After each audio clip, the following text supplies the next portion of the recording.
What's going on, guys? It's kind of a weird format. Kind of not really sure how long this video will be. Um, and I know probably some people have wanted to hear about what I'm about to discuss. So, I was pretty open about where I was going to school next year. Um, and I wanted to kind of break down what happened that led me to change my decision.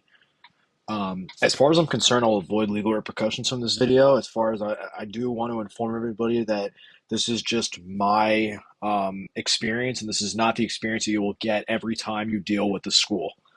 I have to say that legally, I can't confirm or deny whether or not people will experience that or not. I don't know. I will say that the way that I was treated at this school was extremely horrific, and I hadn't even gotten there yet. And the staff that I had dealt with is clearly not there anymore, which could affect how someone is treated now between how I was treated, previously. So I applied to Eastern Connecticut State University in November of 2025, and I was accepted at the end of November, and that was the last school that I applied to. It's not that I knew that I was going to go to that school, but I didn't really have the financial means to go anywhere else at that point. I had no decisions at the point from Hunter, John Jay, Baruch, or Queens College, and I had no answers from a lot of the schools that I applied to, so Eastern was the cheapest choice. I took a campus tour of Eastern Connecticut on January 2nd, 2026, and I met my admissions counselor, who I will not name, but she's no longer with the institution. How that happened only 5 months later, I don't know. Um, I did kind of enjoy the tour, I guess, and the financial understanding that I had was that I was going to be paying $6,000 a year to attend this school. And living in New York and going to a school in Connecticut, that is unheard of, and nobody pays those kinds of prices, considering UConn is 2 miles away, and we would basically be in UConn's backyard paying literally less than a quarter of what they're paying for their tuition to attend a school that's right there, that we could actually just go to their school and just do all their shit. So, unfortunately, as things progressed, I guess I became a little bit more confused as to how the school was being ran. There was multiple times where my financial aid offer was re-reviewed, and they would use information that wasn't available in my FAFSA to make conclusions about how much money they would provide me. That happened twice. The first time it happened, it raised my financial aid to $13,000, which is not an incredible price, but um, frankly, it's not that bad. Like if you're going out of state, $13,000 is not horrible. And yeah, like to dorm and then to pay the tuition, that's a great price to pay. But I um I signed my deposit and my agreement to attend based on the understanding that I would only be paying $6,000 a year. And frankly, for them to have changed this decision out of the blue without providing me with any information as to when this would happen or why this happened, really, other than information from my FAFSA, which they didn't disclose what that was, um, to make that decision wasn't really fair to me. So I did reach out to admissions, and I didn't get a very heartwarming answer. My frankest answer was just that tuition had changed, which my review and my understanding of that is that Eastern Connecticut dealt with the largest freshman class they've ever had. And unfortunately, they are not really sure how to deal with there being so many students. Um, as people have said, they did bite off a little more than they can chew here. They treated me like shit, respectfully. I have no good comments, I guess, about the admissions office other than the person who left. And she was probably the best person in that office. But everyone else I interacted with was horrible. There was no communication at all. Everything was reliant on what we were able to do for ourselves. There was nothing that we could really get assistance with. And housing was part of that problem. There was no communication about how housing was supposed to be done. I had met multiple people that were going to be my roommates, and I still feel like shit for leaving. But it's like, I cannot endure that kind of environment where I know that not only does the staff not care about us, they really don't care about us now because their entire selling point for the school. And I want to remind everybody that they invested millions of dollars in their advertising campaign in 2025 and 2026 school year for the 2027 graduating class as well. And they also did this to hopefully instill more freshmen to arrive to Eastern Connecticut next year. It was a multi-million-dollar advertising campaign across YouTube, Roku, Fire TV, and anything you can think of legitimately would appear potentially on your advertising. It would appear either when you're watching a sports game, it would appear when you're watching a YouTube video, maybe if you're watching Netflix with ads, it might appear on there. And that was a multi-million dollar campaign that Eastern Connecticut paid out. Another thing too is President Ismaili has been either terminated or has left all of his institutions.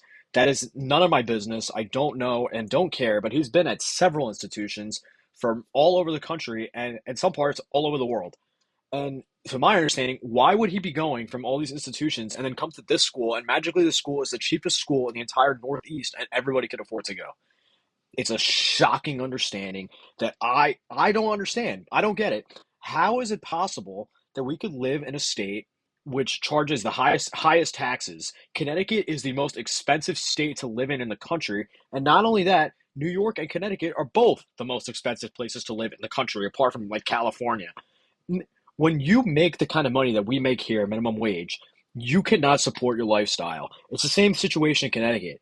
How do they expect us with that kind of living to believe that $6,000 is even what they would charge? Like, people are pretty wealthy in Connecticut, to say the least. Like, I'm not saying the people I met were wealthy, although they probably were, but the people that lived in Connecticut were living in decent situations, very differently than how we're living, and differently than how other people I know are living. And they are complaining about their financial aid, which is shocking and appalling, and it says a lot about how the school is being managed.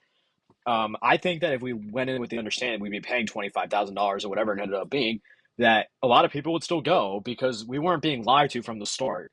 We signed an agreement that said that our financial aid would not be changed unless there is something in our FAFSA that can identify that.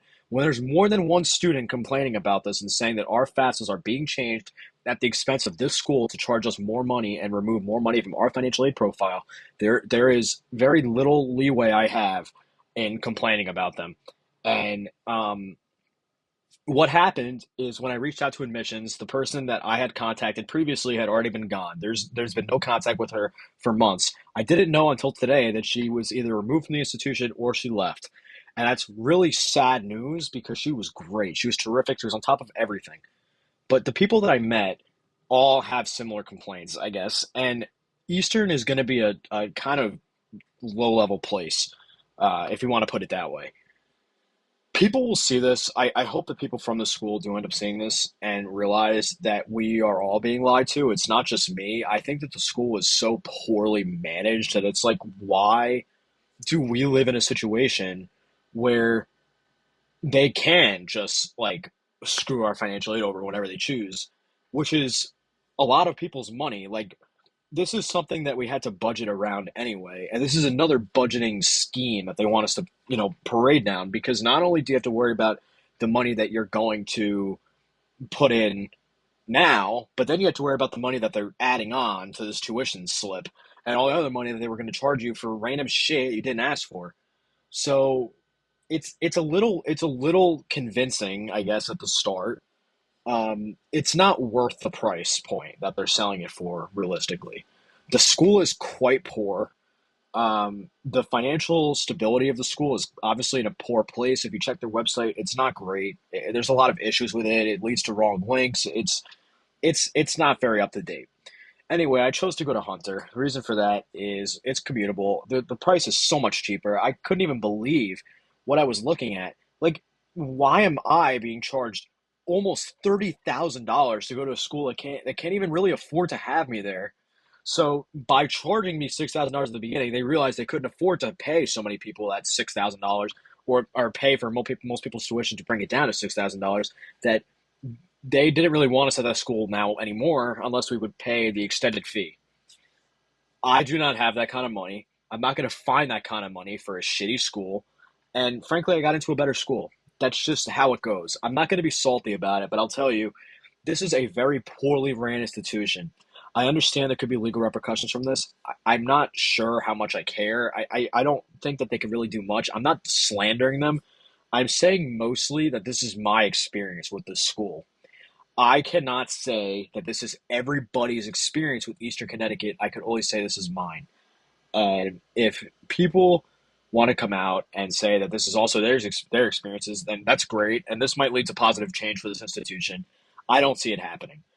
This has gone on for about 6 months. They've given very little notice as to what they're going to do. And as soon as I rescinded, they said, okay, cool. And they just moved on. Like it wasn't even like there was no process. Everything was just deleted.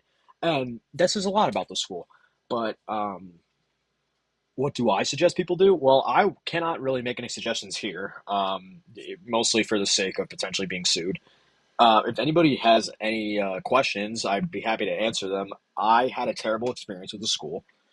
Um, I appreciate what they did for me, I guess, and just like trying to help, but then it became them not trying to help, you know? So it's like there's kind of two different sides of the token here, whereas one side I think they were trying to help, and the other half it's like they're just trying to sell me a school that's not that profitable, you know.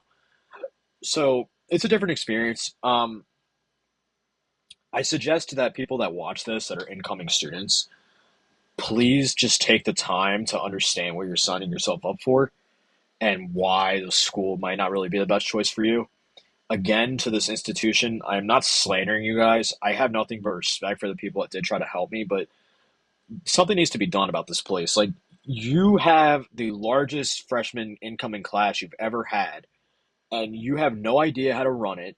And half these kids are from Connecticut, so they're already rich as shit. If you were going to charge them this kind of money before, they would have fucking paid it, to be honest. These people are so rich, so outlandishly rich, by the way, that they could probably go ahead and get a car loan right now, and not have to worry about paying the car payment for the next 6 months. We don't have that kind of privilege in New York, unfortunately. But in Connecticut, it's mostly the case. Greenwich, all these crazy nice places near New Haven, and these fucking crazy places up there. These people make so much money. Why don't you just charge them the price? They're going to UConn. They're paying UConn money. They're not getting financial aid. So what is the bullshit? Like, why are you bullshitting people? And if that is their in-state tuition that they're charging, why are more people not going to Eastern? Like, that has to raise some questions. But that's my experience. I'm done ranting. If there's any questions, please drop them in the comments down below. I write here a lot. This is kind of just how my channel has been for the last couple of years. Hope everyone has found me well now. I'm going to include Eastern Connecticut in the title, and I hope I do not get sued. Thank you guys so much for everything. And yeah, I mean, I guess I appreciate everybody who's talked to me, I guess, from the school. It's been good knowing people, for sure. But this is like the worst thing I've seen a school really try to pull off. So yeah, I appreciate you guys. Yeah, take care. This is fun.